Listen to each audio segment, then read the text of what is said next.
Oh, no. You already pressed it? I already pressed it. Hey, breaking fucking news. That boy Gunna is getting out. So, the conditions of him getting out, pretty much, he pleaded guilty. He pleaded guilty. Racketeering and gang charges, right? Yeah, he entered a non-negotiated plea in which he didn't admit he committed a crime, but acknowledged that it was in his best interest to take a deal. Before y'all get to talking and yapping, this is coming from Yahoo News, this motherfucking official. Gunna was sentenced to 5 years with 1 year served in prison. The 1 year sentence was commuted to time served. The 4 year remain in balance. So this is for all the people like, but wait, how is he getting out if he just pleaded guilty? The 4 years will be suspended and will be subject to special conditions, including 500 hours of community service. So that's no parole. Well, that's no probation, because parole is when you go to prison to get out. Right. So that's no probation. It don't sound like it's no house arrest. It sound like the same shit that T.I. had to do when he got caught with the guns. But remember, T.I. just came out saying he snitched. But it was on his dead cousin. So the question is, how did they come to this point of making a deal with Gunna and Gunna only to be released? That is the question, because he's getting out. It's confirmed. He's getting out. This is the deck of cards right here. Somebody is going to play that 6-9 card. You can't do nothing but assume he snitched until you see the paperwork on, like, because it was gang charges and racketeering.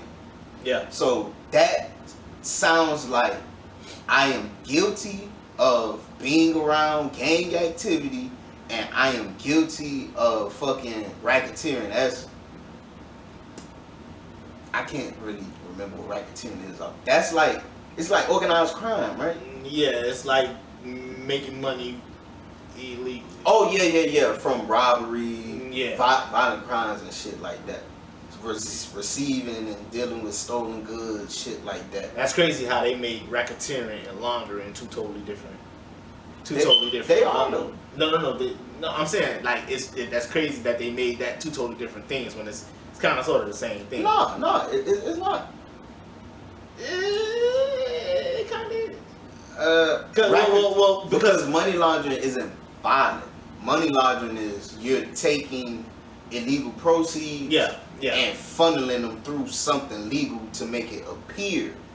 That's where the RICO comes too. And I know that's why I'm like they split that bitch up like yeah, you did this and then what you did with the money to try to make it clean. Oh yeah, we gonna get you for that too. Yeah, that's just crazy. That's crazy to me. But damn, so I think one of the biggest things that we need to see now is when Thug gonna get out. He just got hit with some street racing charges, so it seems like they are just trying to keep Young Thug in there until they could get somebody to tell on him, or until they could get him to tell on himself. Because yeah, it's like, why y'all keep denying him bond? Like, with this serious case he has I don't know how many kids, record label, he could be performing, he could be doing a lot of things the way y'all can ensure he doesn't run. So, and y'all could do house arrest, because for some reason YB always gets house arrest. He got some impeccable lawyers. They always get him house arrest. Yeah, that boy own Louisiana. That's why.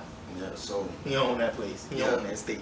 Breaking news: Gunna about to pop out. So no specific date, but he finna be out. Yo, we just told y'all now. It ain't evident that he snitched. So don't come with the snitching rumors until y'all see some paperwork, because it looked like he just struck a deal out of nowhere. That's a hell of a deal. But when you think, like, I ain't even trying to stay on the subject. This is my last point. But when you, like, the charges that he got hit with, those sound like some charges of a nigga just being around. Those are I was around it. Charges like so.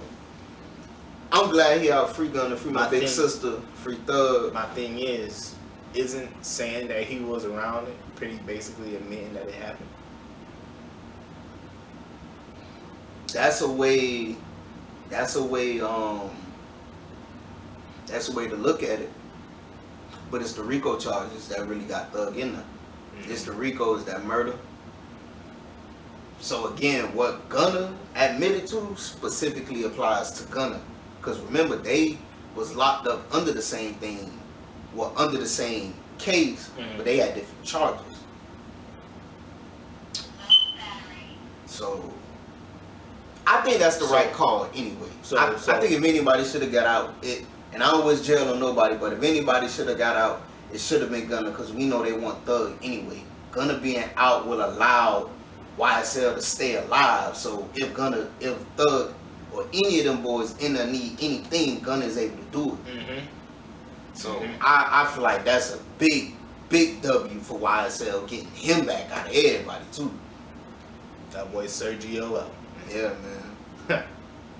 I pray he don't pull that typical rapper thing and like go back to jail for something. But Gunna he don't strike me as that type of guy to fuck up like that. If it wasn't for this, he wouldn't be there. Nah, yeah, if it wasn't for this, he wouldn't be there, man. Gunna been chilling, dog. Like Gunna been chilling and putting out good music. I will hide that, and we're putting out some good music, man. So I ain't even big W for YSL, for real. Big W for YSL, for real. So shit, man. I know we already talked about it, but I want to go. I want to go back into it. Since podcasting is the new rap game now. You seen what's going on with No Jumper Academics. Yeah. You see what's going on with them boys. Nah, that boy Academics, he's funny to me because, like you said, like, you know, when we were talking about it off camera, like, he'll talk about you. As soon as you talk about him, he ready to shut shit down.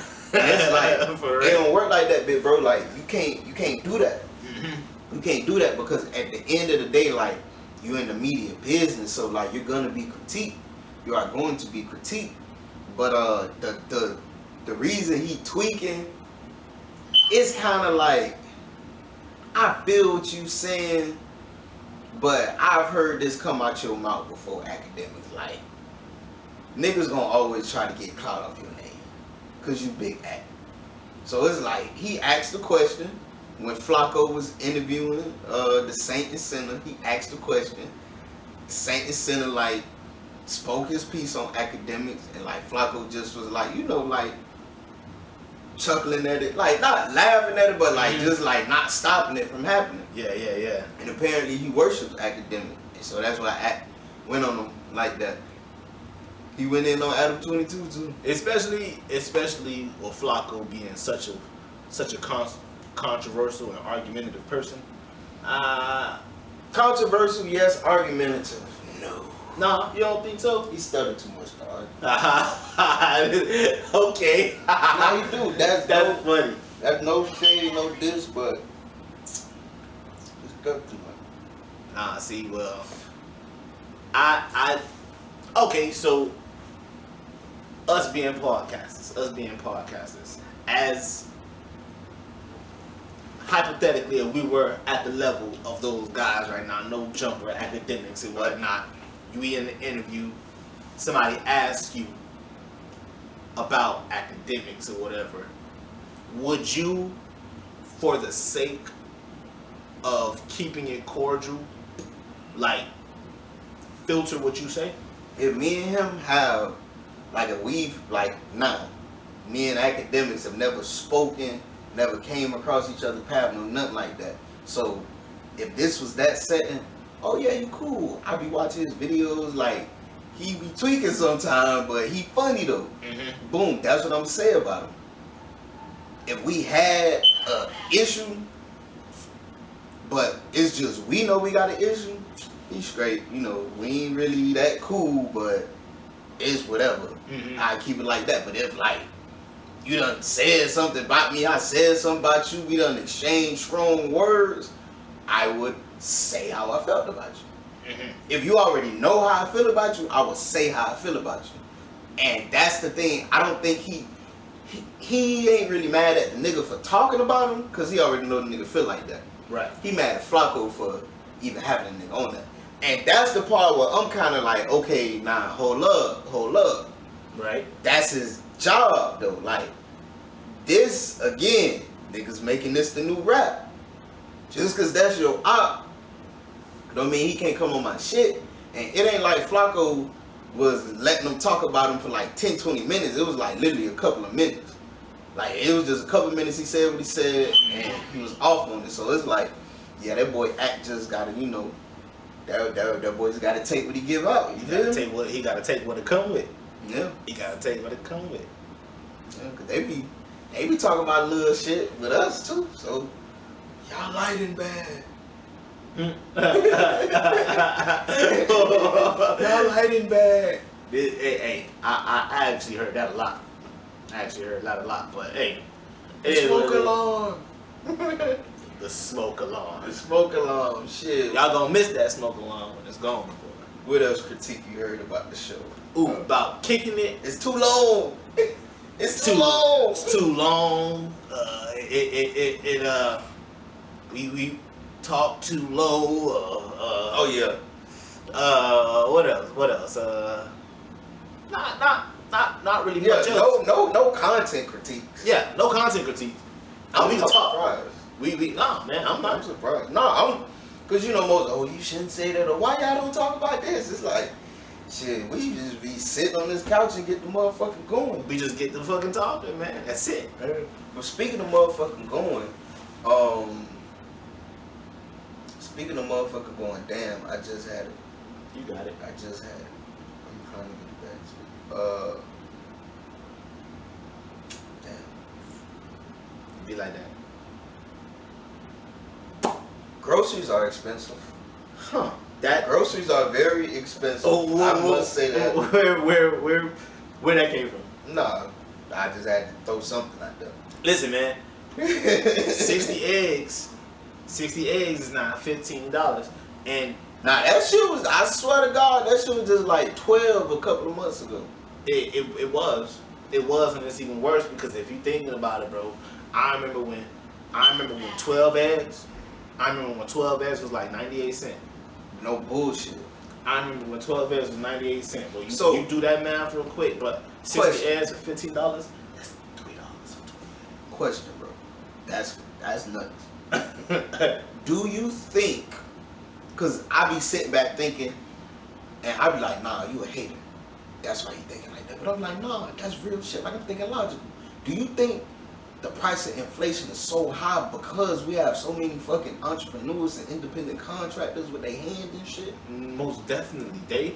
Like, is that, because I feel like that's why a t-shirt can cost you $50 fucking. Supply and demand does not only apply to what is being consumed. It applies to these jobs as well. If more people making more money, the demand for money is higher now. So now they need people to supply money again. True. You got entrepreneurs making this amount of money and blah, blah, blah. They got this amount of money in the bank.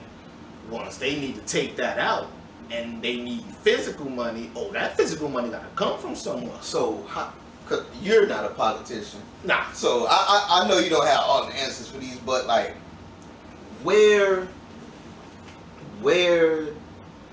does the break come at for the American people? Like, when do we get a break? Like, when can people exhale? When they stop worrying about profit.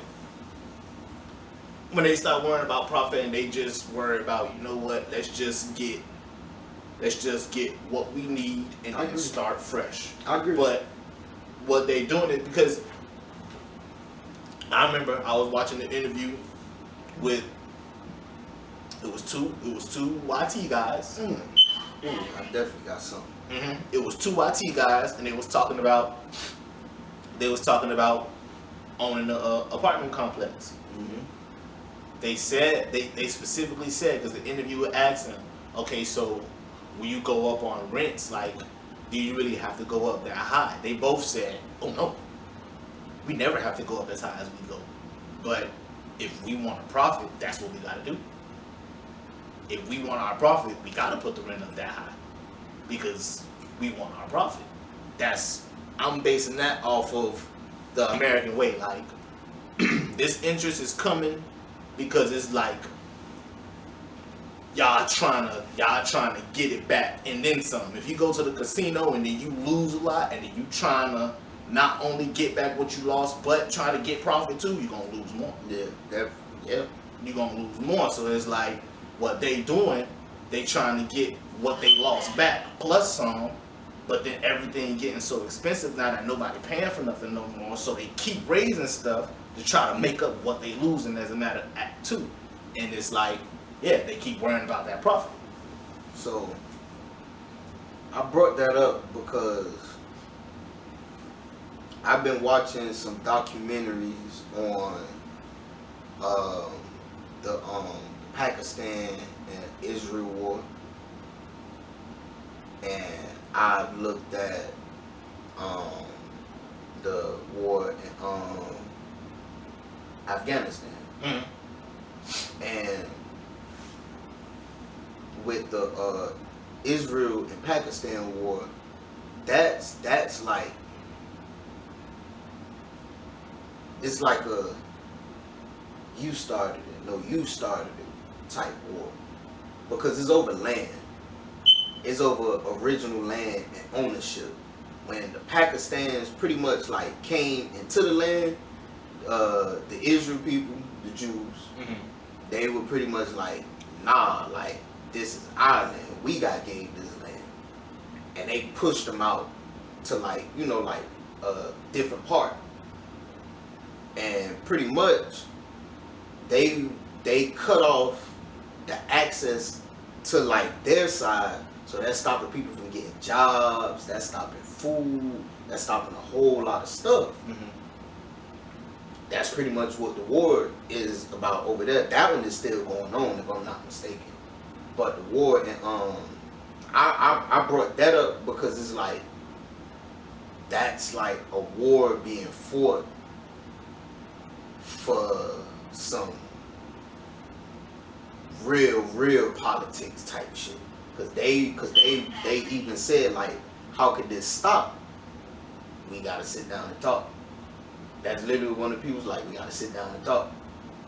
Now with the war in Iraq, from the jump, 2014 was the year to get out of there. Like, that was the year they were supposed to get out of there. They were supposed to train the Afghans to be able to handle themselves against the Taliban. Mm.